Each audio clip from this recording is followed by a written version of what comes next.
अब एक बात सावधानी से सुनिएगा, शायद शिव महापुराण के माध्यम से अभी तक ये बात सामने नहीं आई, पर शिव पंचायत कथा में आ रही है।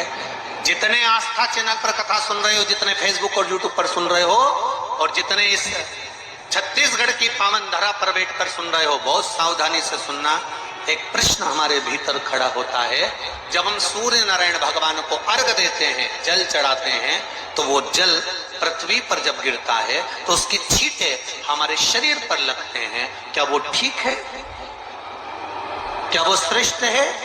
तो शिव महापुराण की कथा कहती है, जब हम सूर्य को अर्घ देते हैं, सूर्य को जल चढ़ाते हैं, वो पानी जब पृथ्वी पर गिरता है, उसके छींटे हमारे शरीर पर लगते हैं, तो वो श्रेष्ठता का भाव निर्मित करते हैं, वो गलत नहीं हो सकता।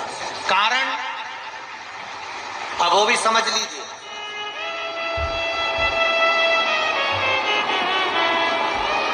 अब सूर्य नारायण भगवान को आप जल चढ़ा रहे हो, तो छींटे नहीं लगे, उसके लिए क्या स्टूल पे चढ़ के चढ़ाओगे कि कुर्सी पे चढ़ के चढ़ाओगे?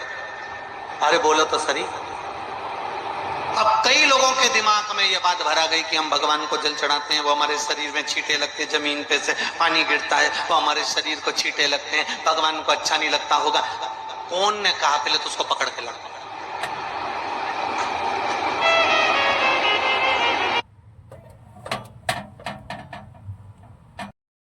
क्योंकि मेरे राम जी महाराज, मेरे भगवान कृष्ण,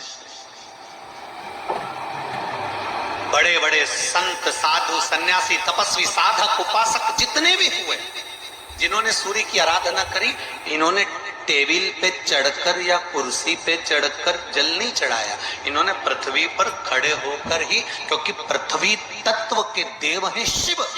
जब हम मृत्यु लोक पर खड़े होकर, पृथ्वी पर खड़े होकर भगवान शंकर का भाग पृथ्वी तत्व को धारण कर कर जल को हाथ में लेकर जब समर्पित करते हैं, और जो जल नीचे गिरता है वो शरीर पर अगर लगता है तो हमको उसका आशीर्वाद ही प्राप्त होता है, दोष नहीं लगता। पर लोगों ने इसको विपरीत कर दिया। कि कौन ने विपरीत करा? कई लोगों ने इसको विपरीत कर दिया। कौन ने विपरीत करा? तो जो दूसरे धर्म के लोग होते हैं, जिनको हिंदू धर्म से नफरत होती है, और जो हिंदू धर्म की पूजन, सेवा, अर्चना को समाप्त करना चाहते हैं, वो धीरे धीरे धीरे धीरे कहने लगे कि सूर्य को जल चढ़ाओगे तो शरीर में लगेगा, शरीर में लगेगा तो दोष लगेगा। इसको कह कहकर घर घर में सूर्य को जल चढ़ाना लोगों ने बंद कर दिया कि आप जल चढ़ाएंगे तो दोष लगेगा, शरीर पे छींटा लगेगा, शरीर को ऐसा लगेगा। ये दोष नहीं है। कितनी सुंदर बात है महाराज। सूर्य नारायण भगवान को जब जल चढ़ाया जाता है, हाथ सिर से 8 इंच की दूरी पर होना चाहिए। जम के बोलिए, सिर से कितना ऊंचा होना चाहिए? 8 इंच ऊपर अपना हाथ होना चाहिए मस्तक से सूर्य को जल चढ़ाते समय। और ना चांदी का, ना स्टील का, ना लोहे का, ना प्लास्टिक का, ना कांच का, ना सोने का कोई बर्तन, ना कांसे का, ना एल्युमिनियम का, ना पीतल का, केवल एक पात्र होना चाहिए, वो है तांबे का। काय का पात्र होना चाहिए? तांबे का पात्र। और सूर्य नारायण भगवान को जब 8 इंच ऊपर तुम्हारा हस्त है, और जब हम सूर्य को जल चढ़ा रहे हैं, कैसे जल चढ़ाना है वो भी समझ लीजिए। अगर कोई कैंसर का मरीज है, जिसके चेस्ट में कैंसर आ गया हो, लेफ्ट में, राइट में कहीं पर कैंसर आ गया हो, या कोई गठान आ गई हो, तो महाराज आप जल चढ़ाते समय उस जल की धार को सूर्य भगवान को जब चढ़ा रहे हो, तो धार आपकी गठान की ओर जाना चाहिए, जिससे सूर्य की किरण उस जल में से आपके उस स्थान पर पड़े, उस जगह पर पड़े जहां पर गठान है। महाराज आप लगातार जल तो चढ़ाना चालू करो, अच्छे अच्छे डॉक्टर फेल हो जाएंगे और कह देंगे गठान ठीक हो गया।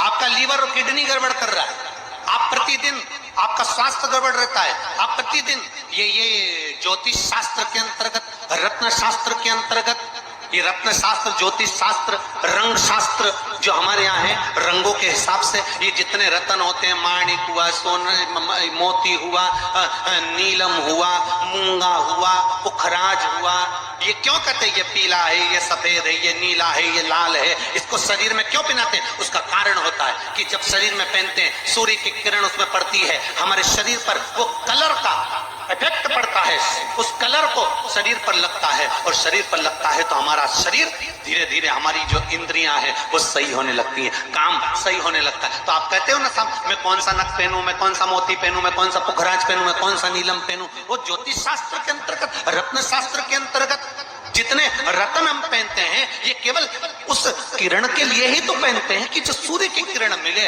उस किरण का प्रभाव हमारे शरीर पर पड़े। तो इन सबसे अच्छा है कि सुबह शंकर भगवान का नाम लो, तांबा का लोटा में जल भरो, 8 इंच ऊपर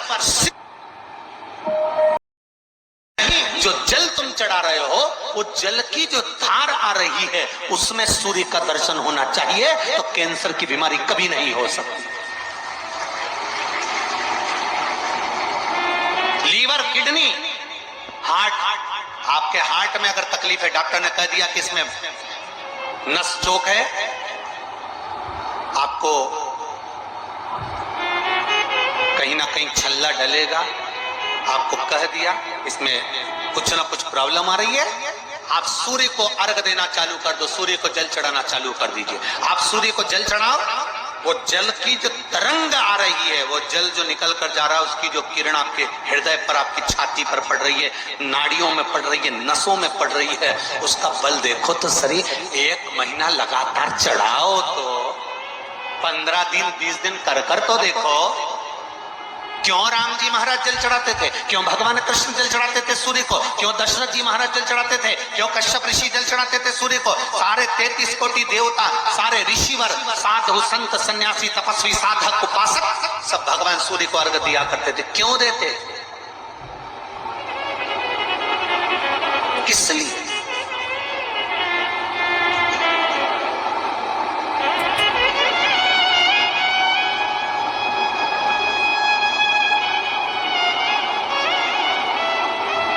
सूर्य नारायण भगवान को जल चढ़ाते समय आपके पंजों की एड़ी ऊंची नहीं होना चाहिए, ध्यान दीजिएगा। आपका पंजा पांव का पूरा की पूरा जमा होना चाहिए भूमि पर।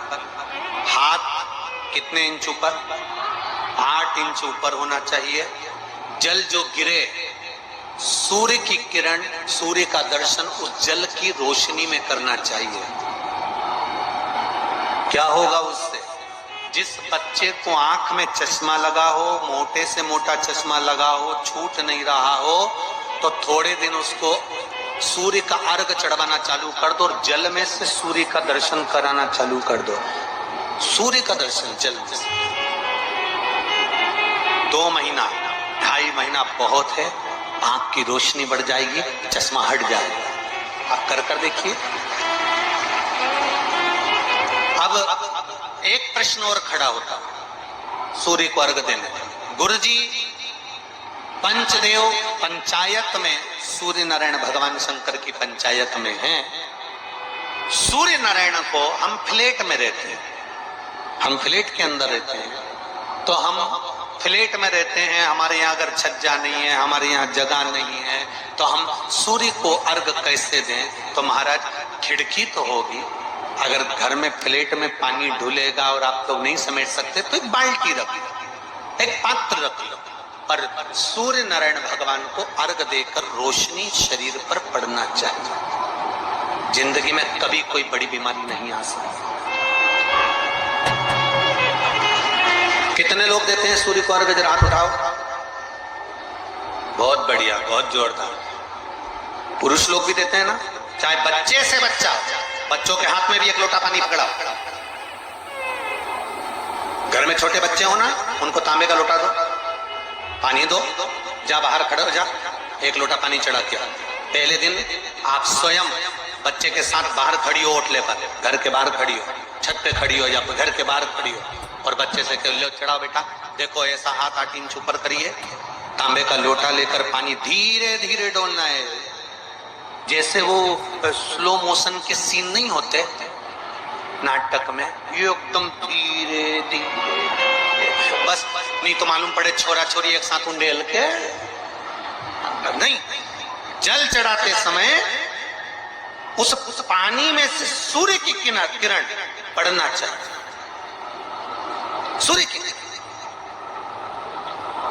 एक बात और कहना चाहूंगा, अगर आप लोग स्वीकार करेंगे तो, अगर कहीं आपको लगता हो कि बच्चा पढ़ने में कमजोर है, विद्या में कमजोर है, रिजल्ट अच्छा नहीं आ रहा, पढ़ने में कमजोर है, वो पढ़े, अपनी जगह तुम्हें कीमत वाला बना सकता।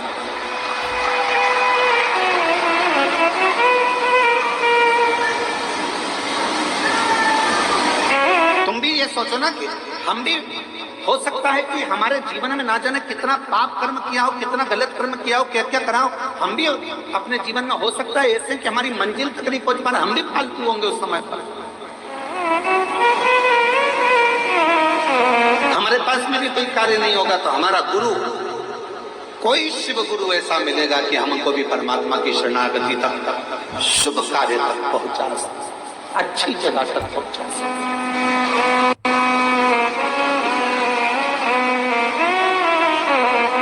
सारे मित्र चिल्लाने लगे, आवाज लगाने लगे, अरे अरे अरे, जो पादुका गुरुजी नहीं पहनने वाले थे, गटर में गिर गई थी, गुरुजी नहीं पहनते, इसलिए वो पादुका तुमको दे दी। गुरुजी ने वो पादुका तुमको दे दी, जो किसी काम की नहीं, गटर में चली गई, क्या करेगा ऐसी पादुका का? गुरुजी से कह देता हमको तो नहीं चाहिए, रखो तुम्हारे पास में। क्यों लेकर आ गया? उसने कहा मेरे गुरु के चरण की पादुका है, मेरे गुरु ने मुझे दी है, अब वो गटर की हो, चाहे हीरे की हो, वो चाहे सोने की हो, वो चाहे अंबारी की हो, पर मेरे गुरु की पादुका मेरे जीवन का सुख प्रदान करे मुझे। हमको बाबा से चलते गए, हम तो बाबा के चलते गए, ये दुनिया वाले चलते गए, ये दुनिया वाले चलते गए, डमरू वाले भरोसे चलते गए, ओ घड़तानी के भरोसे चलते गए, सिंहर वाले के भरोसे चलते गए, सिंहर वाले के भरोसे चलते गए, काशी वाले के भरोसे चलते। और शिव पुराण कहती है बाबा तेरे चरणों की कर धूल जो मिल जाए, सच कहता हूँ मेरे कुबरेश्वर बाबा, मेरी जिंदगी संवर जाए। की बात करते हो? शिष्य ने कहा मेरे गुरु ने मुझे दी, भले गटर की है, नाली की है। लोगों ने इसको विपरीत कर दिया कि कौन ने विपरीत करा? कई लोगों ने इसको विपरीत कर दिया। कौन ने विपरीत करा? तो जो दूसरे धर्म के लोग होते हैं, जिनको हिंदू धर्म से नफरत होती है और जो हिंदू धर्म की पूजन सेवा अर्चना को समाप्त करना चाहते हैं, वो धीरे धीरे धीरे धीरे कहने लगे कि सूर्य को जल चढ़ाओगे तो शरीर में लगेगा, शरीर में लगेगा तो दोष लगेगा। इसको कह कहकर घर घर में सूर्य को जल चढ़ाना लोगों ने बंद कर दिया कि आप जल चढ़ाएंगे तो दोष लगेगा, शरीर पे छींटा लगेगा, शरीर को ऐसा लगेगा। ये दोष नहीं है। कितनी सुंदर बात है महाराज। सूर्य नारायण भगवान को जब जल चढ़ाया जाता है, हाथ सिर से 8 इंच की दूरी पर होना चाहिए। जम के बोलिए, सिर से कितना ऊंचा होना चाहिए? 8 इंच ऊपर अपना हाथ होना चाहिए मस्तक से सूर्य को जल चढ़ाते समय। और ना चांदी का, ना स्टील का, ना लोहे का, ना प्लास्टिक का, ना कांच का, न सोने का कोई बर्तन, न कांसे का, न एल्युमिनियम का, न पीतल का, केवल एक पात्र होना चाहिए, वो है तांबे का। काय का पात्र होना